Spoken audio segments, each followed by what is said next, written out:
What's going on, people? Myke C-Town here with a top 10 list of my favorite movies that came out in 2017.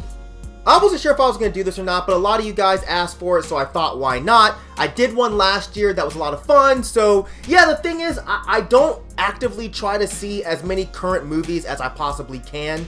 I'm not one of those guys that just watches shit just to watch it because it's a new movie. I just kind of check out whatever calls my name, so I do end up missing out on a lot of current films by the end of the year, which is why I watch other people's lists. But yeah, I'm a big movie person, so I do watch a lot of stuff. But I'm not some movie critic, so dismiss my list if you want to, but I'm gonna give it to you anyway.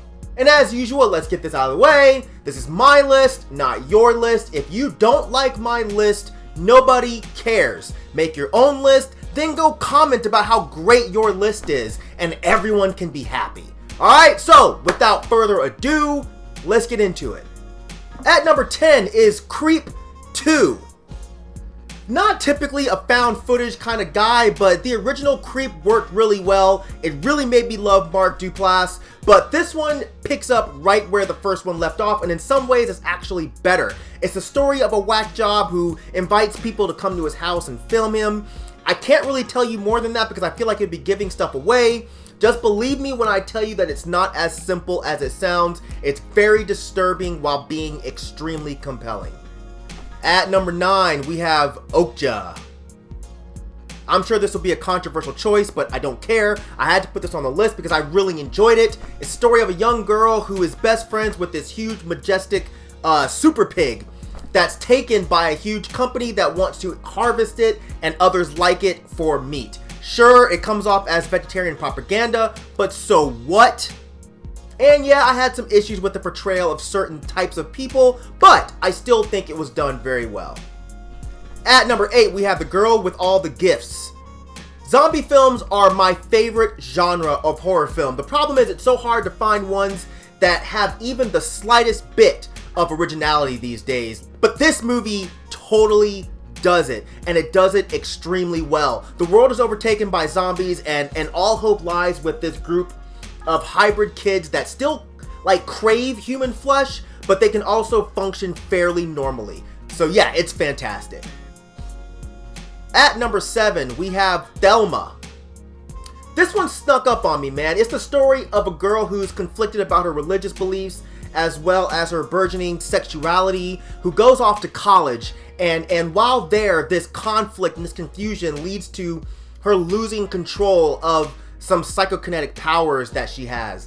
Yeah, it sounds dumb, but it's actually an amazing coming-of-age story about religion and sexuality and their intertwining, and it's just done in a way that's super poignant and very original.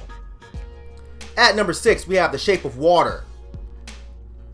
Before even seeing this, I had a strong feeling that I was going to love it. Guillermo del Toro, he knocks it out the park with this story of this lonely janitor who weirdly falls in love with this creature that's brought into the facility that she works at. And yeah, on paper, it sounds ridiculous, but on the screen, it's still ridiculous, but it's done so well. It's dark, it's emotional, it's beautiful, and it's just really, really, really interesting. At number 5, we have Blade Runner 2049.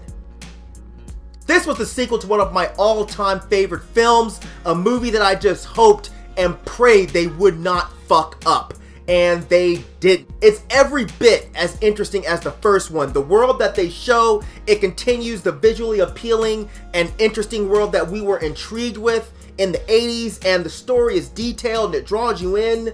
It's a follow-up to a childhood favorite that wasn't in the least bit disappointing to me.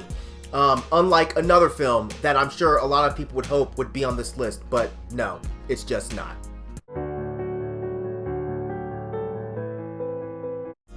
Fuck you, ho. At number 4, we have Transfiguration.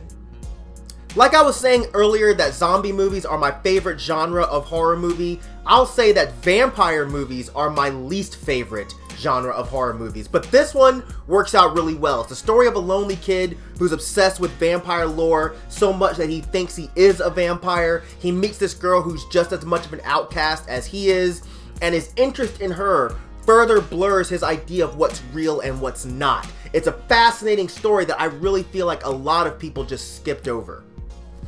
At number 3, we have Raw.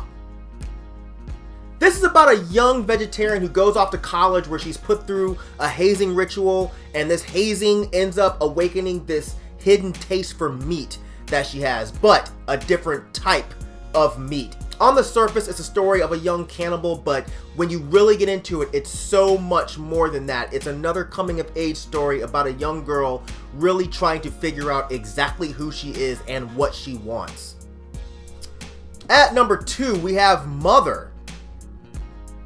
I did a review of this movie, but at first glance, it's a story of a couple who reside in a fairly isolated area but are kind of thrown for a loop when another couple shows up unannounced and uninvited, and they start to cause a bunch of random issues and problems. But that's just how it starts. But once you get into it, you'll see that it's so much more than that, man. It's dark, it's compelling, it's confusing, it's gorgeous, it's symbolic, it's scary, and I think it's amazing. And I don't think it should be any surprise what my number 1 film of this year is. Get Out!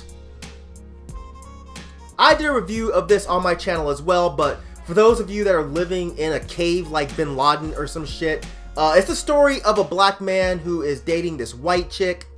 Ooh! He goes to meet her parents, and things just start to get weirder and weirder and weirder, and I loved every creepy, symbolic moment of this movie. It's so much more than a horror movie. It's so much more than a drama. I feel like there's so much real-life symbolism here, and I admit that a lot of the reasons that I love this movie have to do with it connecting so hard on a personal level with me. But again, I won't get into that. Go check out the review if you want to hear more. But I think it's a super well done movie, and I really cannot wait to see what Jordan Peele does next. Alright, so that's it, guys. Make sure you leave your list of your favorite movies in the comment section down there. And yeah, as usual, thanks for watching, everyone. Thank you for living, thank you for loving, thank you for being you.